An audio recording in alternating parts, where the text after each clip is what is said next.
Welcome back to the Caniac Chronicles, folks. I'm your chronicler, Andy, and this is episode 19. First of all, Happy New Year, everybody. The new year is upon us. Today is January 1st. It's about 1 in the afternoon at the time of this recording.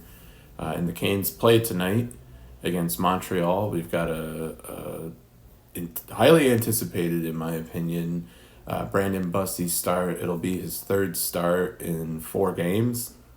Third start in 6 days as well. So looking forward to see, where he's at tonight. I think he's going to play a pretty big integral part in getting a win here tonight if the Canes are to walk out with a win. But without further ado, let's get into the agenda for today. It's a fairly condensed one, but I think we're going to be able to make a pretty good amount of talking points from it. So, really to just lay the land. I don't know about all of y'all, all the fans out there of the Hurricanes that are not me. But this season has not felt quite like other Hurricane seasons of recent time, at least with Rod Brind'Amour specifically, as the coach, as well as, the Aho Svechnikov core. Carolina tends to have slow starts. They tend to get out of that funk, I feel, by, Thanksgiving and really start turning on the Jets. This season, they've been able to maintain, the pace across the East. The East is a fairly weak conference this year, I will admit. But despite, this lackluster start, this, let me just list it off. There's been, this year more than pretty much any other has been impacted largely by injuries, right? We've barely seen Jacob Slavin on the ice this season. Jarvis is currently serving an injury suspension, quote unquote. We've got a lot of guys missing a lot of time and a lot of new and unfamiliar faces who are stepping up into the role and, to fill the gaps, fill the holes, and keep the ship afloat. And that's just something that this team has not really dealt with much in the past. There tends to be one guy or two who are experiencing an injury during the season, and that's a lot more manageable, to be honest, than what's going on this season, which is guys in and out, or out, indefinitely. A lot of folks have been out indefinitely this season too. And being game time decisions, Keandre Miller was a game time decision for both of the last 2 games, and I do believe he only ended up playing the second game there with Pittsburgh, or maybe it was the last 3 games and he played the previous 2. But nonetheless, he's not the only one. A few folks have been game time decisions this year. It's tough to see the Canes struggling against that, but they are battling through it. We've got the ebbs and flows in the scoring production coming from the Carolina offense this year. Some games we're watching and it feels like, the no-look pass. The no-look pass is just overutilized, and that creates turnovers. It creates bad plays and, odd man rushes going against you in the other direction. At times, it's resulted in goals against, digging yourself further into a hole in whatever matchup you have going on. But then other times, we see cup contention brilliance from the folks on the ice, and we do see that clean, crisp passing game. In the last few games, one thing that I have seen a couple of times is on, breakaways here in favor of Carolina.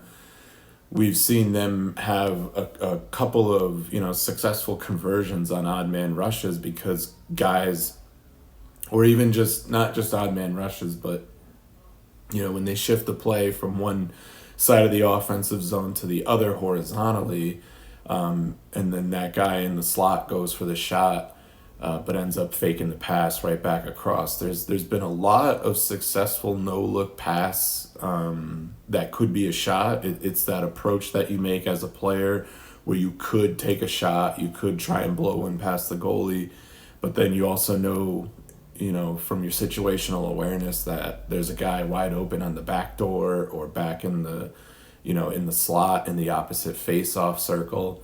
And guys are making that pass without that look across the ice there, and that's been successful in a couple of attempts now.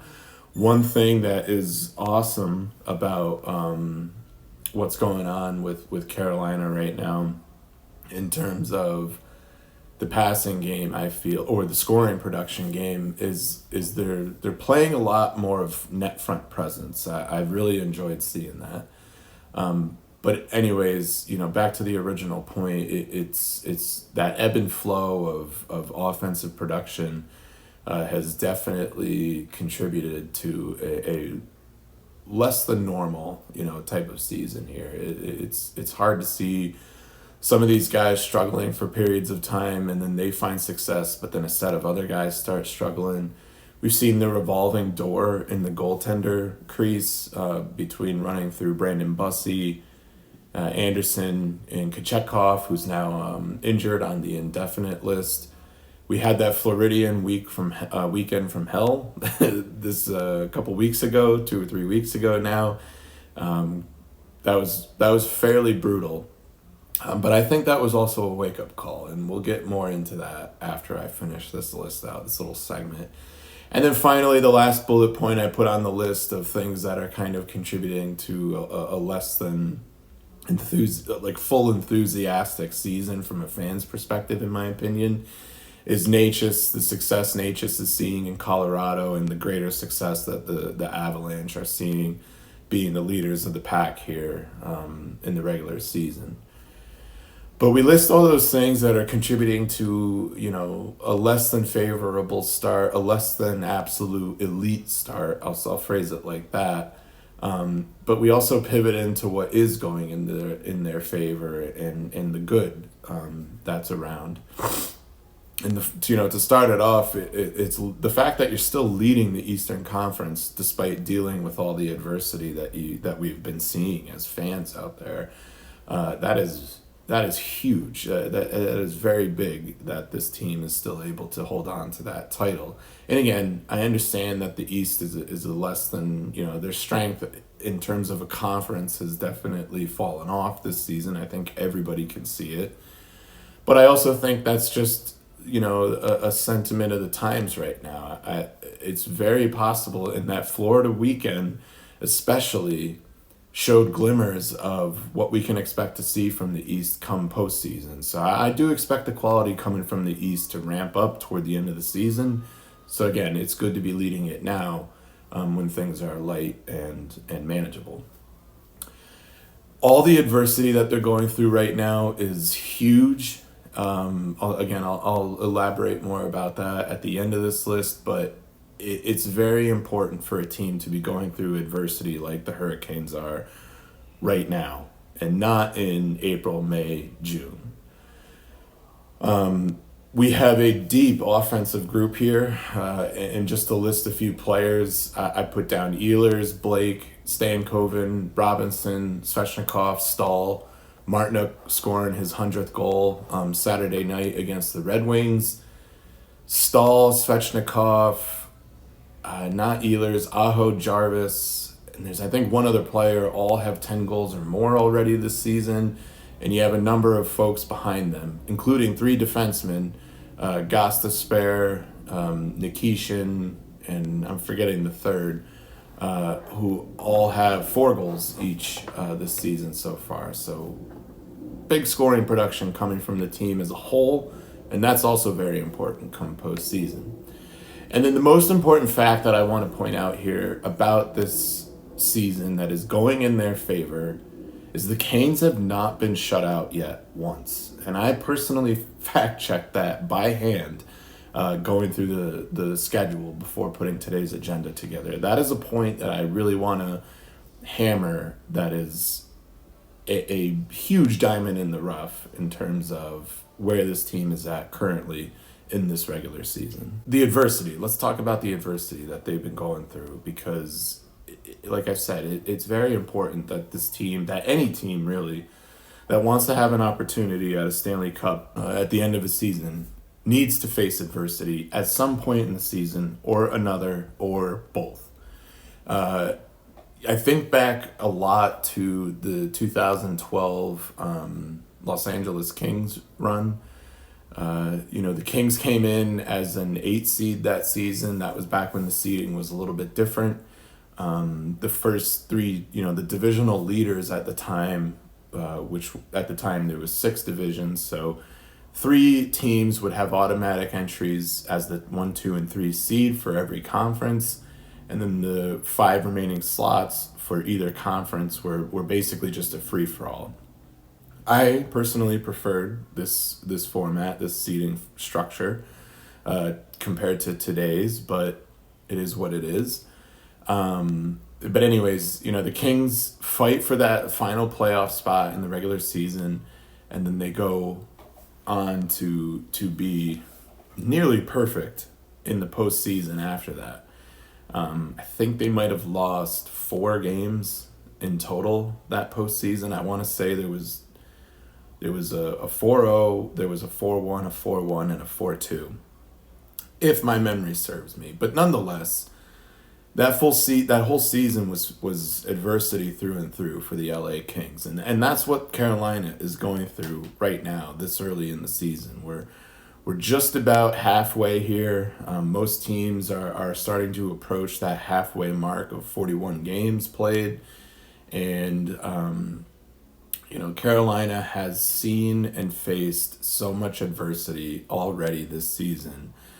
Just again with the injuries that have been going on, and dealing with the new faces in the locker room, dealing with the unfamiliar players with the league.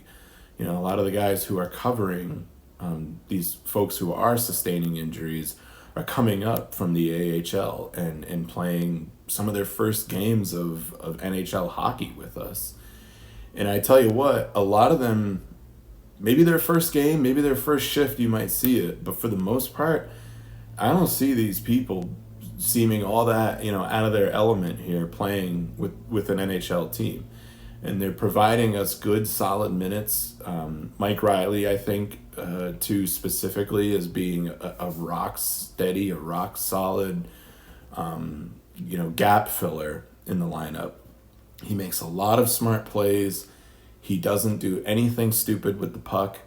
And in my opinion, every player should be playing like that. But, the guys who are in the lineup day in and day out do need to take some shots, need to take some risks to create some offense, to do something new. You think of Aho, Svechnikov, Ehlers, even Taylor Hall out there. You see him with a little jump in his step lately and trying to be more of a playmaker. And so that has to happen from your regular guys. But, across the board with the people who are covering injuries and the regular roster for the most part, the biggest thing about playing a smart hockey game out there is just not making mistakes, not giving your opponents free opportunities to put one in the back of your net. And like I said, Mike Riley is just a fantastic example of someone who plays that way, who isn't out there. He's not out there trying to win the game for everybody. He's just out there trying to prevent anyone on the opposing team from doing that.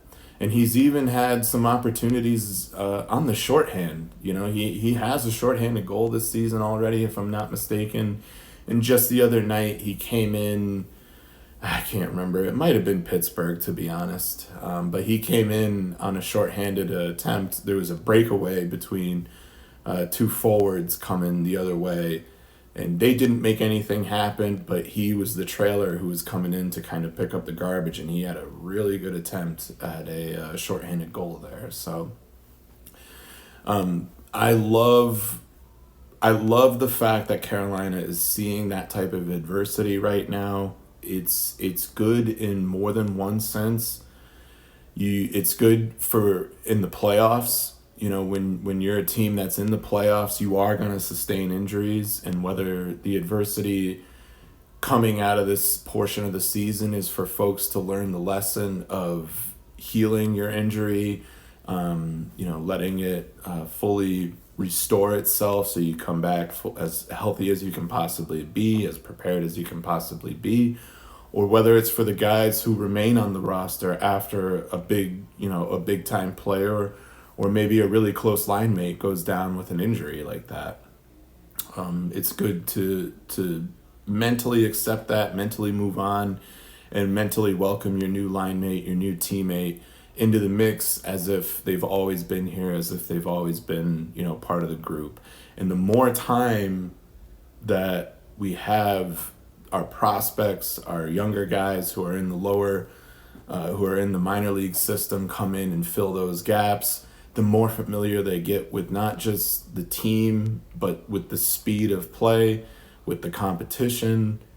It's huge. It might not feel like it right now, but it will pay dividends come postseason. Facing adversity is a quality of a team that you can't coach. It's a quality of a team that is developed through just going through it, more or less. I guess it's sort of practice makes perfect there. Practicing with adversity makes you, best capable of playing with adversity when it matters most, i.e. in the postseason. That Florida week, we felt a lot of adversity. We couldn't get through any of it. We lost all 3 games after having total control of them. But again, it's better for that to happen today. It's better for those 3 losses to go down today than in April, May, June. And the good thing about that weekend was even though, the situation unfolded the way it did and Carolina kind of threw away 6 points in the standings, but 3 really solid victories against heavy teams would have kept both of those teams down, especially Florida. It would have kept both of them down in the standings. Florida had just started scratching the surface of a playoff standing spot when we were meeting them that weekend. And those 2 wins, if we could have had those 2 games back, especially if they were in regulation, that would have been fantastic to keep our, the foot down on Florida and keeping them down in the standings. It didn't happen.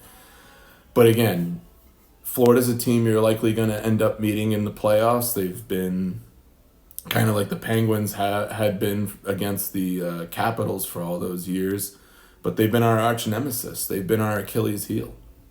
And I am hoping that weekend, that stretch of 3 games there recently, I hope that the team carries the taste that was left in their mouth after each of those games and after that week as a whole. Carry the taste of that into the postseason. You want to remember what that felt like. You want to remember what it was, mentally like taking those interviews, those post-game interviews after the fact. And you want to let that fuel yourself for when it matters most in the postseason, and definitely not let that happen again. So for as bad as that weekend was, there was a lot of good that came out of it, because the other aspect of it too is like you were right there with both of those teams. In fact, the first game on that Saturday against Florida, you were completely owning them.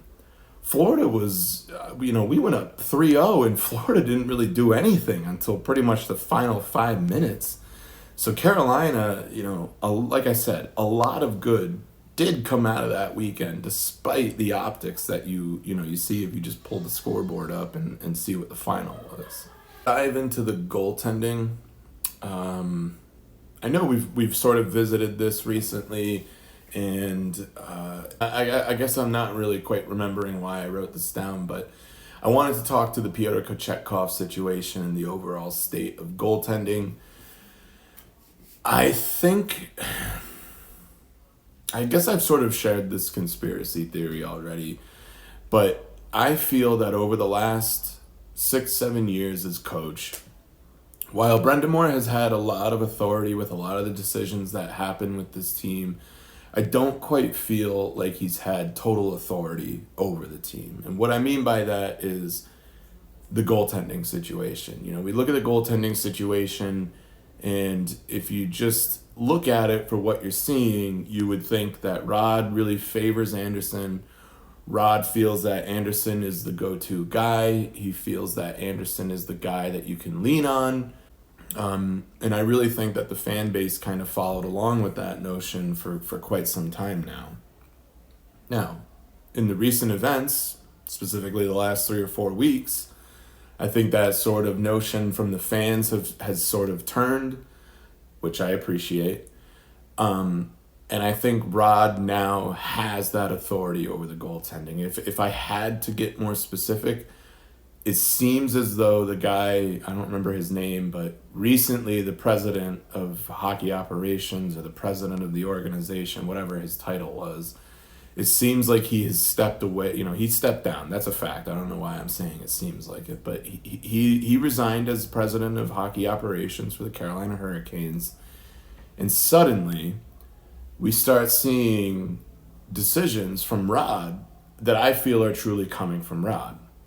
We had a stretch of about 8 to 10 games, maybe 6 to 10 games. I don't quite remember specifically how much it was that, spanned over the course of November, and I think it spilled a little bit into December, where Rod was dressing Anderson every game and then playing either Kochetkov or Bussy in alternates. For honestly, it was 8 games straight, I think. He had Anderson on the bench, dressed, ready to play, warmed up, and went with the other guy every time, alternatingly. And then we see what we're currently in. So the Montreal game tonight ends a 4-game and 6-day streak here, marathon, you can call it. Canes played Detroit on Sunday. They went on to play... Who did they play? I can't remember who they played on Monday the other night, but they had an opponent on Monday at home, and then they went on to play Pittsburgh on Tuesday night before now flying back home to Lenovo to play Montreal tonight at home. The Rangers, that's who it was. We played the Rangers on Monday. How could I forget? So, anyways, those 4 games here, the starters are going Bussy for the home games, and then Anderson gets the start in Pittsburgh. And what happens to him? Anderson gets absolutely hosed against Pittsburgh. Now, there were a couple of goals that I think weren't totally on Anderson. To be honest, my opinion, I'll lay it all out. I think that Rod is, whether it's intentional or not, I think he's playing to an agenda right now, which is to, allow Bussy the ability to have decent competitors, also a good amount of games where he can not just, be on cruise control, but games that are manageable from a goaltender's perspective. Rod knows the team very well. Rod knows hockey very well. There's no doubt about that. That's why he's the coach of this team. That's why he's a Stanley Cup champion as the captain of a team. He's, in my opinion, he's next to be the coach. The head coach of Canada. I think a Stanley Cup would really add to that resume for him and give him a good shot at that. But I think it's coming. I feel Rod more than capable of being Canada's head coach one day at the international stage. The way he is utilizing goaltenders this season is exposing Anderson, in my opinion. I don't think Rod's intentionally trying to expose Anderson, but that's what's going on. Because if we look at Anderson's statistics, the only thing that's pretty much different, in my opinion, from the last three or 4 seasons with him, and I really should have, pulled this up to compare before bringing it up so I had numbers for you. But the only thing that's pretty much different is his record, right? He's not winning anymore. He's losing a lot. But his save percentages, his goals against average, it's the same as it has been in recent histories. He's just not collecting wins anymore. And it's because Rod is putting him into positions where it's going to come down to your goalie whether or not your team can pull out with this one. And let's revisit the most recent game with Anderson in net, and that is Tuesday night against Pittsburgh. Like I said, Saturday they played a game against Detroit. While that wasn't a very demanding game, Detroit did get going first, so you had a lot of urgency to get back into this. Once they did score, they kind of started piling it on and really took over that game. But that was a fairly physical battle. Those points meant a lot to Detroit, and unfortunately they let them slip from underneath their hands, but what can you do? The Canes played a better game. Then you move on to the New York game on Monday night. You know that's going to be a very, very demanding game, because even though New York is not doing well on paper this year, their standings are atrocious, their record is atrocious, they're still a very physical team. They're still a very capable team, in my opinion. And they are more desperate for those points than Detroit is.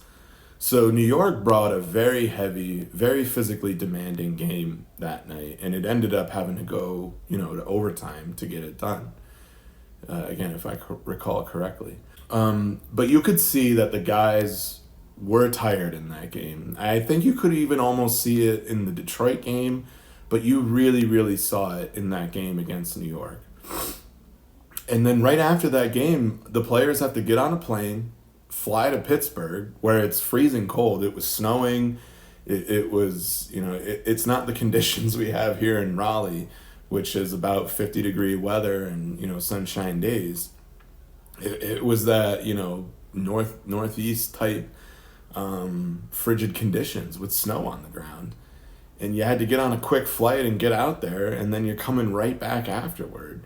So that game against Pittsburgh, I think Rod really knew that was going to come down to your goalie.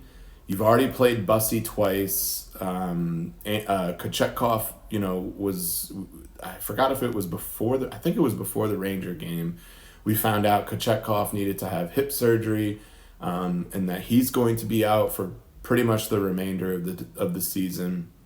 So now you're going to have a tandem of Bussy and Anderson indefinitely. And Rod picks a perfect game for Anderson to start. He puts him in net on the road against Pittsburgh. And that's a game where it's really going to come down to your goalie. And unfortunately, Anderson just couldn't find that gear that he needed to find. He's had plenty of rest. He has no excuse. In my opinion, he's a guy who plays better when he has the rest. And so he was in a good opportunity to try and steal a game for the team and really, in my opinion, show us what everybody has given him credit for up until this point in life, not just the season. And he couldn't get it done. He got scored on that second shot of the game. And that's a big, big issue I have with him, is that the chances of scoring against him in the first 3 shots against are extremely high, and that's a big, big problem. Yeah, he can't, because he can't, because he's not very reliable on those first 3 shots. You're pretty much playing every single game that he starts from behind. It's a big problem that I have had for a long, long time with him.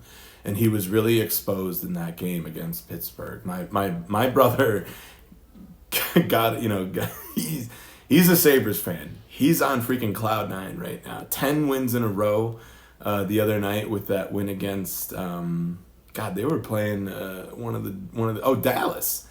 Dallas, one of the top 3 teams in the league in Dallas. Sabres look really good right now too. If you're a Sabres fan and you're listening to this, kudos to you. I'm happy for you.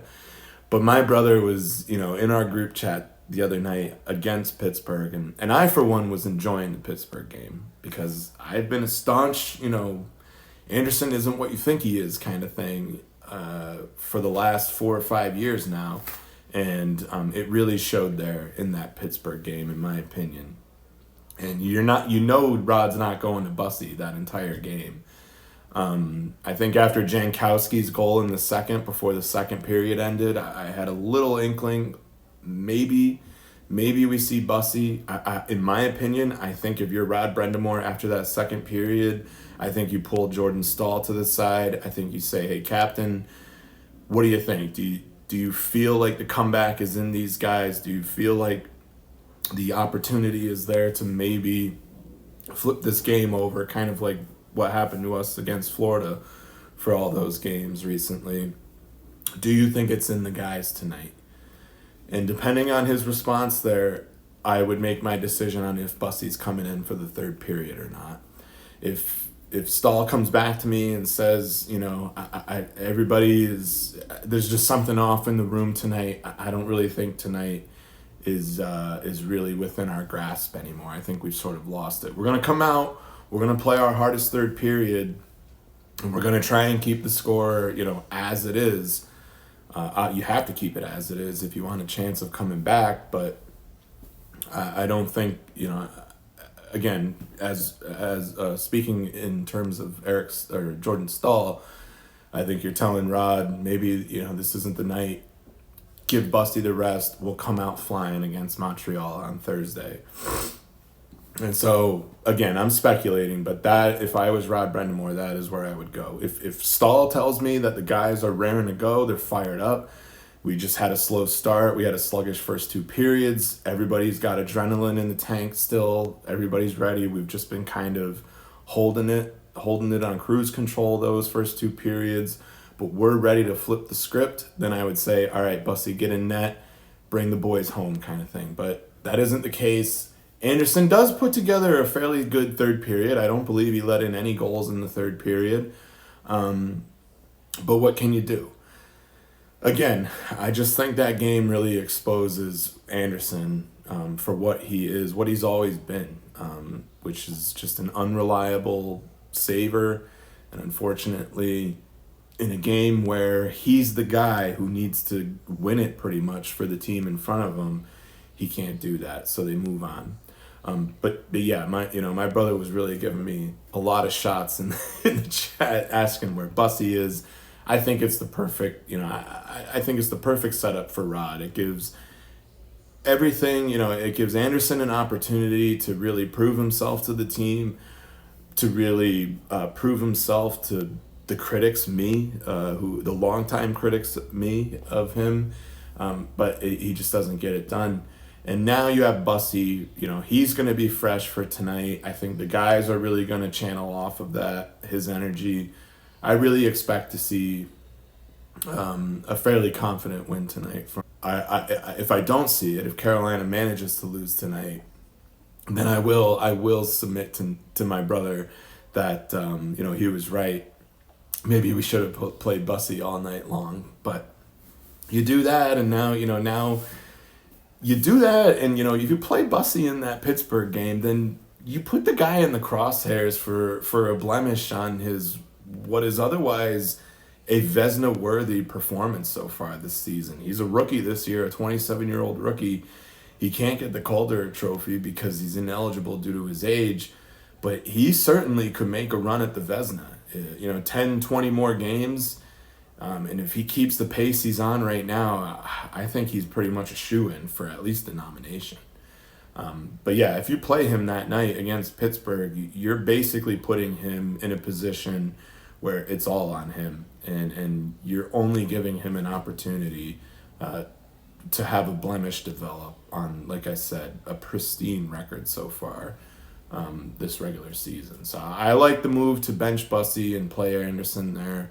I enjoyed the game because, like I said, to me, it was sort of exposing Anderson for what he's always been. And I didn't mind it because I know tonight is going to be, I expect tonight to be a very, very competitive game from Carolina. And I sure hope to see quickly, I'll be at tonight's game in the first 5 to 10 minutes. I really want to see a goal, two even. I would really like to see two. And then, okay, so now moving on from the goaltending situation, we're going to talk about Jesperi Kotkaniemi. There's a lot out there on KK. There's a lot of frustration, I know.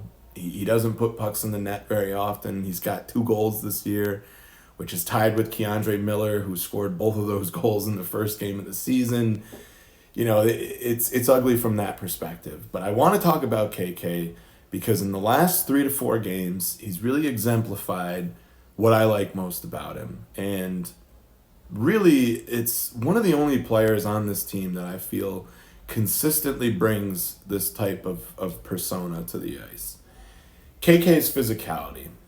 I've said it once before, I'll say it again. KK plays best when he is playing physical. I forgot what game it was. It must have been the Rangers game or the Pittsburgh game because I was watching it on TV and I was at the Detroit game. But he is always willing to lay the hit. He's always willing to find a hit. He's a guy who, if he, has something done upon him while he's carrying the puck, he takes numbers, he comes back and he cashes out that debt he has, with his opponent. I really like that about him. He's not afraid to get physical.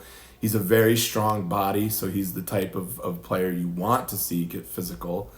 And if he isn't scoring those goals naturally, like Svechnikov or Ahoar or Ehlers, that's fine by me because this team needs physicality desperately. They've always really needed physicality desperately, but this season in particular, this season is gearing up for a lot of reasons, in my opinion, to be possibly one of your best, if not only, opportunities to get over this hump in terms of, making it past one win in the Eastern Conference. And KK's physicality is what needs to happen more across the board. We see it from Will Carrier. We see it from Nikishin. We see it from Miller when Miller, recognizes that he needs to be that type of force on the back, on the back end, on the defense there. But KK through and through is bringing his physical presence, and I've always loved that about him. The game that I was referencing earlier, I think it was the Pittsburgh game, we saw him on the crease in a scrum and right in front of the crease, mixing it up with guys. And my wife noticed that he grabbed the mouth guard of one of the opponents who had it sticking out. And that's the type of behavior as well that this team has never really had. Not just the physical prowess that KK brings, but his ability, his willingness to be a pest, to be, like Marchand, like Kachuk, like Brandon Hagel on Tampa Bay. And we don't see these qualities from many other people. We don't, not from many. We don't see it from anyone else. We don't see that grittiness, that toughness, that I want to get in your face and push your buttons and make you mad type of persona from anyone else on this team. And so I personally really like KK for those reasons. I do hope he stays with the team. He is the type of player that you won't see score much in the regular season, but I guarantee you, if he stays with the team, if he stays healthy, if the vast majority of players are healthy going into the postseason, you are going to see him become the difference maker for this team. You will see him become a catalyst for this team to channel momentum off of. Even if he's not going to be in front of the net, mixing it up with players, getting tips, getting screens that turn into goals, he will shift momentum for the Hurricanes this season, if and when we need it, depending on whatever direction it needs to go. And if it's the fact that we're not scoring, if we're getting beaten down by our opponents, I am going to be looking to him to lay, that massive open ice hit that completely flips the fans. Everybody's switch all of a sudden turns off. Everybody puts their phone down. Everybody stops their conversation and starts watching the game and cheering for the players. Or that fight, if we need him to drop the gloves because, we see someone trying to take the head off. Rodriguez. We see Rodriguez try and take the head off with the legs out from underneath Seth Jarvis. I'm going to look to KK to kind of police that through physical prowess over his opponent. So I know there's a lot of frustration with KK. As somebody who has argued in the opposite direction of the fans for Anderson's sake, where I'm very critical of Anderson and the fans at large are very loving of him, this is the reverse. I think the fans are very critical of KK, but I'm very loving of him. I do think if he's still around on this roster, I've heard a lot of rumors. I mean, he's always kind of been on the trade rumor block. I think it kind of reminds me, a little bit different scenario, but it does remind me of the days, when Eric Stahl, I mean, his name was thrown out every year until he finally was, dealt somewhere. But he was always put up as like a trade rumor, trade block type guy. KK's in a similar boat, but it doesn't seem like any teams want to take the bait on that. And that's fine. Again, his numbers are not there. When you look at his production for the regular season, it's not there. But I'm telling you, who else on this team brings what he brings? I will say Blake and Stankoven, they both are providing extreme physical presence despite their size, despite being undersized as they are. I give them a lot of credit for showing how physical they are against these teams. But that playoff button switches and everybody becomes physical at that point. And I don't think you're going to see the amount of physical dominance from Blake and Stankoven that we have seen so far in the regular season in the postseason. But KK is that guy that I personally think on this team has the best chance of being that physical, mix it up, button pushing, Marshawn, Kachuk, whoever you want to compare him to, type of player that this team desperately needs in the postseason. You need a lot of other guys contributing to that persona, but I look to KK to be the leader of that persona and the, I guess, the trendsetter, if you will.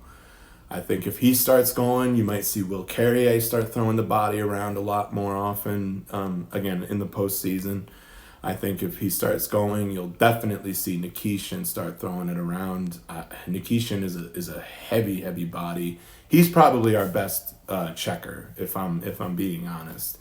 But KK is definitely our biggest physical presence, consistent big physical presence across the locker room, and that's why I appreciate him so much. I do hope he stays. We'll see what happens there. The trade deadline is usually sometime in March, so we've got about a couple months here before the roster will be finalized for the postseason.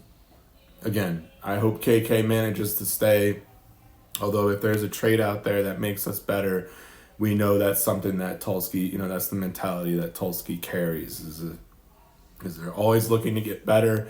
And if there's an opportunity out there to get better, Tulsky is the type of GM to go forward with it. So I trust, in the front office these days. I trust Rod. I trust the front office because I'm seeing more control from Rod. I'm seeing control of the team from Rod.